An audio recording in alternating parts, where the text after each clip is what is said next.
इन माई recently uploaded short, जिसका link मैंने description में डाला, अप्रैल अटेम्प्ट में 2 अप्रैल शिफ्ट 1 का एक क्वेश्चन है जिसमें वेक्टर के मॉड का करके कुछ और मैक्सिमम वैल्यू वगैरह पूछा है।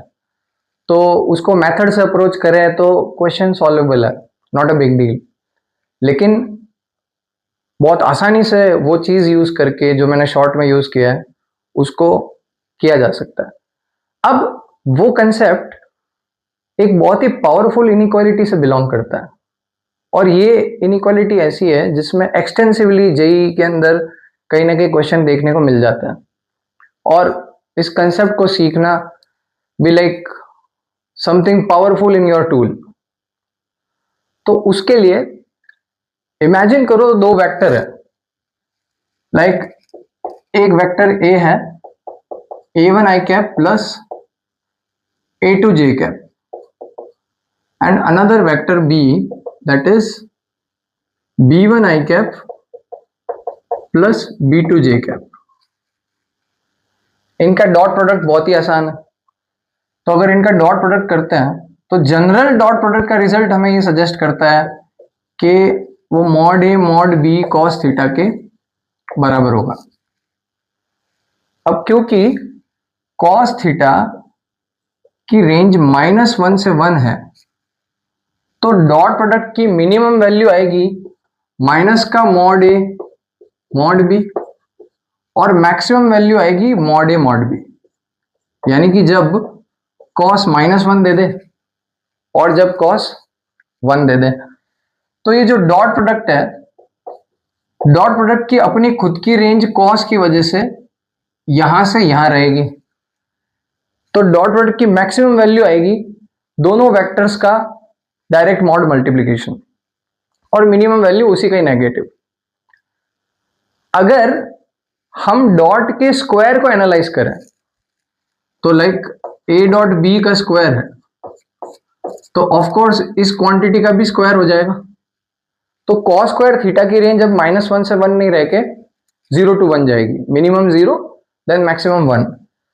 तो this quantity will always be less than equal to mod a square mod b square. अब इस चीज को इन वेक्टर्स के टर्म में अगर खोल दिया जाए तो a dot b direct a1 b1 plus a2 b2 whole square less than equal to mod a square, मतलब इस वेक्टर का mod square which is a1 square plus a2 square, and mod b square यानी इस vector का mod square b1 square plus b2 square. इस result को अच्छे से ऑब्जर्व करो। कुछ रैंडम क्वांटिटीज है वो अपना आप एक इनइक्वालिटी में अलाइन होकर आ रही, लाइक सो ब्यूटीफुली। यहां पे पहले क्वांटिटी का प्रोडक्ट है, प्रोडक्ट के बाद में उनका सम है और फिर उनका स्क्वायर कर दिया। Like if you see the structure, product sum and then square. इस तरफ पहले क्वांटिटीज का स्क्वायर किया, देन सम कर दिया और फिर उनका प्रोडक्ट कर दिया। तो अगर केवल डिजाइन बेस्ड अंडरस्टैंडिंग देखें हम, तो product sum square of these quantities is always less than equal to square sum product of the same quantity. यही है Cauchy Schwarz inequality, very very famous inequality और वेरी पावरफुल इनइक्वालिटी। इस inequality की root सिर्फ vectors तक नहीं है। इसी वीडियो के एक पोर्शन में मैं इस इनइक्वालिटी को एक और नजरिए से देखना सिखाऊंगा, लेकिन इस रिजल्ट का बेसिक यूज और बेसिक एप्लीकेशन कैसे है वो सीखे बिना इस इनइक्वालिटी की पावर फील नहीं होगी। लाइक इनइक्वालिटी तो AMGM भी है, और AMGM को और एक्सटेंड करते करते पावर मीन्स तक चला जाता है वो, या वेटेड मीन बना लो। तो इस इनइक्वालिटी में जो स्पेशलिटी है बेसिकली वो ये निकल के आती है कि जैसे AMGM के अंदर AMGM अप्लाई तब होगा जब क्वांटिटीज पॉजिटिव हो, लेकिन इसमें इस तरह की कोई रेस्ट्रिक्शंस नहीं है क्योंकि ये जनरल वेक्टर्स है। तो ये A1 B1 A2 B2 individually positive है नेगेटिव है, उससे इस इनइक्वालिटी पे डायरेक्टली कोई फर्क नहीं पड़ता, बिकॉज ये क्वांटिटी इस तरफ वैसे ही पॉजिटिव आनी हमेशा, और ये भी दो स्क्वायर्स का सम है और फिर से दो स्क्वायर का सम, तो इनका प्रोडक्ट भी पॉजिटिव ही आना है। तो दोनों साइड पॉजिटिव ही मेंटेन्ड है, बट फिर भी ऐसे रैंडम क्वांटिटीज का एनालिसिस इस इनइक्वालिटी के थ्रू हो जाता है। अब इसका एक और परसेप्शन है, अगर एक पॉलिनोमियल अज्यूम करते हैं, degree 2 polynomial, a1x minus b1 whole square plus a2x minus b2 whole square plus blah blah, last n ले लो तुम, anx minus bn whole square. अब इस पॉलिनोमियल को, या ये डिग्री 2 पॉलिनोमियल जो अपन बना रहे हैं, इसमें क्या खास बात है भाई? इसकी खास बात ये है कि ये भी स्क्वायर और ऐसे करके n टर्म्स है जो सब स्क्वायर करके ऐड की हुई है। यानी कि एक बात पक्की है कि px की जो वैल्यू है वो हमेशा ग्रेटर देन इक्वल टू 0 ही आएगी, कुछ भी कर लो, क्योंकि स्क्वायर का सम कर रहे हो तो पॉजिटिव क्वांटिटी से पॉजिटिव क्वांटिटी ऐड हो रही है। मतलब देखो, बेसिक चीज एकदम, मैथ्स को एकदम क्यूमुलेटिव वे में देखा जाता है, लाइक इतना सीखा उसी को यूज करके then you are creating more understanding, तो ये हमेशा पॉजिटिव आउटपुट देगा। अब कोई भी क्वाड्रेटिक, जैसे ऐसी क्वाड्रेटिक ले लेता हूं जिसका एक्स स्क्वायर का कोफिशिएंट पॉजिटिव हो, तो वो एक्स एक्सिस से या तो इस तरह जाएगी, या इस तरह जाएगी, या इस तरह जाएगी। अब ये केस कब है? जब उसका आउटपुट हमेशा ग्रेटर देन 0। ये केस तब है जब उसका आउटपुट किसी एक वैल्यू के लिए 0 आ जाए, यानी कि दोनों रूट इक्वल हो, इक्वल रूट कंडीशन। और ये तब पॉसिबल है जब उसके दो रियल रूट्स हो, डिस्टिंक्ट हो, तो थोड़ा सा पोर्शन कट के एक्स एक्सिस के नीचे आएगा। दिस आई एम टॉकिंग जब एक्स स्क्वायर का कोफिशिएंट पॉजिटिव हो, ठीक है। तो हमने यही एक क्वाड्रेटिक बनाई है जिसका आउटपुट हमेशा ग्रेटर देन इक्वल टू 0 ही रहेगा। अब इक्वल टू 0 क्योंकि अगर इसके इंडिविजुअली रूट्स, यानी उसके ऊपर अपन थोड़ा सा बाद में बात करते हैं, क्योंकि वो इनइक्वालिटी का एक मैस्मराइजिंग पोर्शन निकाल के लाएगा। तो हमको एक चीज समझ में आ गई कि ये तब पॉसिबल है जब इसके डिस्क्रिमिनेंट को अपन को फंसाना पड़ेगा। अब इसके आउटपुट के बेस पे इसका डिस्क्रिमिनेंट फंस जाएगा, क्योंकि आउटपुट ये वाला लाना है। इस केस में आउटपुट क्या होगा, सॉरी, अगर ये इस तरह का पैराबोला बनेगा हमारा क्वाड्रेटिक का, तो इसका d will always be greater than 0, ठीक है।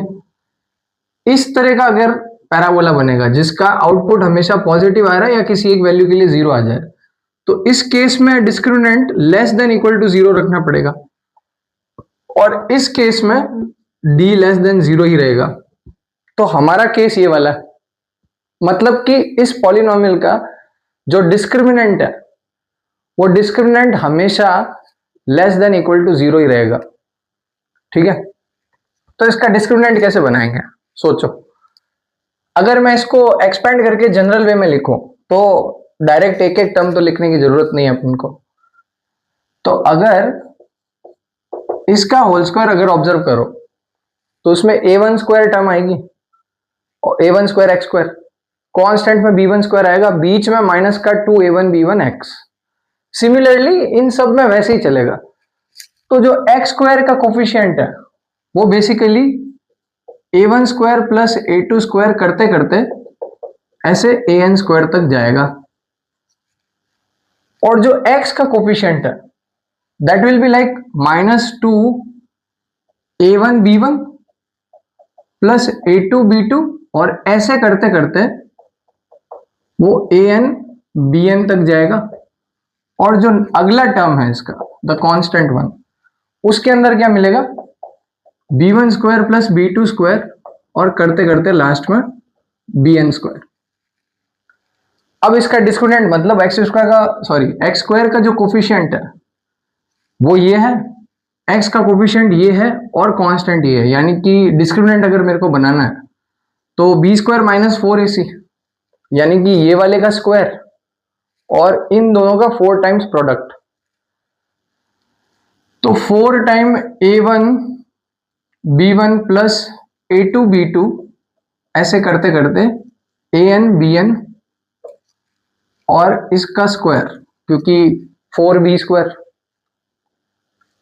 2 का स्क्वायर 4 हो गया, ये इसका स्क्वायर आ गया, less than equal to 4AC, यानी इसका और इसका product 4 times A1² plus A2² up to AN² multiplied with B1² plus B2² up to BN²।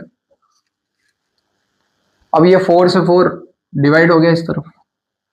सो इस रिजल्ट को अब अच्छे से वापस देखो, और जो अपने वेक्टर में निकाला था उसमें सिर्फ ऐसे 4 क्वांटिटी थी, A1 A2 B1 B2 करके। यहां पे हमने जनरल क्वांटिटी डायरेक्टली एनालाइज कर ली, जस्ट बाय क्वाड्रेटिक को फंसा दिया, क्वाड्रेटिक का आउटपुट ऐसा कंट्रोल कर दिया कि उसका डिस्क्रिमिनेंट अपने आप फंस गया, और उसके बेस पे ये एक रिजल्ट निकल के आ गया जनरल क्वांटिटीज पर। बिल्कुल, क्योंकि A1 B1 ये सब अब अपन देखते हैं इसको क्या क्या बना सकते हैं, क्योंकि क्वाड्रेटिक भी यूज कर रहे हैं साथ में। तो जनरल n क्वांटिटीज में जैसे तुमने n ऐसे A1 A2 करके n यहां तक ले लिया, B1 B2 करके Bn तक ले लिया, तो फिर से वही फॉर्मेट वही है, प्रोडक्ट सम और स्क्वायर, और इस तरफ square sum and then product. यानी कि ये इनइक्वालिटी हर केस में होल्ड करेगी, इररेस्पेक्टिव के क्वांटिटीज क्या ले रखी है हमने, पॉजिटिव नेगेटिव का कोई लफड़ा ही नहीं है। दूसरा, इस केस में इक्वालिटी कब आएगी, when will the equality hold, सोच के देखो।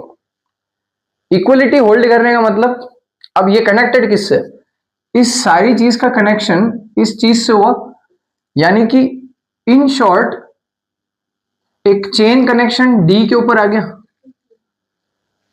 ये जो रिजल्ट हमने D less than equal to 0 से निकाला, तो अब ये सोच के देखो D 0 कब होगा, D जब 0 होगा जब ये दोनों आपस में इक्वल हो जाएंगे। और इन दोनों का आपस में इक्वल होना क्वाड्रेटिक से कैसे कनेक्ट होता है, वो ऐसे कनेक्ट होता है कि इस क्वाड्रेटिक का रूट तब ही आ सकता है जब ये सारे फैक्टर इंडिविजुअली 0 हो। अब सारे फैक्टर इंडिविजुअली 0 क्यों होना है ये सोचो, ये स्क्वायर है, ये भी स्क्वायर है, ये भी स्क्वायर है, तो सब स्क्वायर के सम कर रहे हो तुम, तो स्क्वायर का आउटपुट तो हमेशा या तो पॉजिटिव आएगा या 0 आ सकता है, उसके अलावा दूसरा कोई चांस नहीं है। मतलब स्क्वायर कर देने के बाद में जो क्वांटिटीज ऐड कर रहे हो वो ऐड अप होके 0 बन ही नहीं सकती, वो कभी 0 बनेगी नहीं, क्योंकि उनमें से नेगेटिव होगा नहीं। वो 0 तब बन सकती है जब वो इंडिविजुअली सारी खुद 0 हो। मतलब इसके रूट्स क्या हो, इसका B1/A1 x की वैल्यू B1/A1 हो, इसमें x B2/A2। अब डिफरेंट तो कैसे होगा अगर तुमको सबको 0 करना है, मतलब अगर A1 if A1 B1/A1 B1/A1 B2/A2 ऐसे करते करते BN/AN ये सब आपस में इक्वल हो, तो मैं इनका रेसिप्रोकल कर दूं बोले, या इनको क्रॉस कर दूं, ऐसे क्रॉस भी करके ला सकता हूं मैं। अगर ये रेशियो में हो, यानी कि ये जो क्वांटिटीज है, तो अगर मैं इसका रेशियो डायरेक्टली लिखूं लाइक A1/B1, अब इसका रेसिप्रोकली तो करना है, जैसे A1/B1 A2/B2 ऐसे करते करते AN/BN, अगर ये सारे आपस में इक्वल हो तो इस इनइक्वालिटी में इक्वालिटी आ जाएगी, उस पॉइंट पे आके ये वाला पोर्शन उस वाले पोर्शन के इक्वल होगा। अब ये तो सिर्फ इस इनइक्वालिटी की अंडरस्टैंडिंग है, इसको अप्लाई कैसे करना है, इस पे किस तरह से क्वेश्चंस आ सकते हैं। अगर इस इनइक्वालिटी को और अच्छे से अपनाना है और सर्टेन प्रैक्टिस करनी है तो जस्ट कमेंट, मैं एक और वीडियो बना दूंगा इसके ऊपर, जिसमें फिर हम डायरेक्टली इसकी फॉर्म्स, जो दूसरी फॉर्म्स बनती है, भाई इसमें और भी फॉर्म्स है, स्ट्रक्चर यही है लेकिन उसका रूप अलग दिखने लग जाएगा, तो बड़ी हिडन वे में होती है और बहुत ही मैस्मराइजिंग है। So we can analyse that. ऐसा नहीं है कि जेई से कवर नहीं होता, कोर्स में या सिलेबस में हो चाहे नहीं हो, लेकिन काफी सारे क्वेश्चंस यूजिंग दिस किए जा सकते हैं। तो just comment for those and ऐसे ही और डीप और अच्छी चीज़ें मैथ्स में एकदम स्ट्रक्चर और एनालिसिस बेस चीज़ें समझने के लिए, जिससे क्वेश्चन की अप्रोच बहुत स्ट्रांग हो जाती है। So for that stay connected with Mathlysis by KP और देखते रहिए।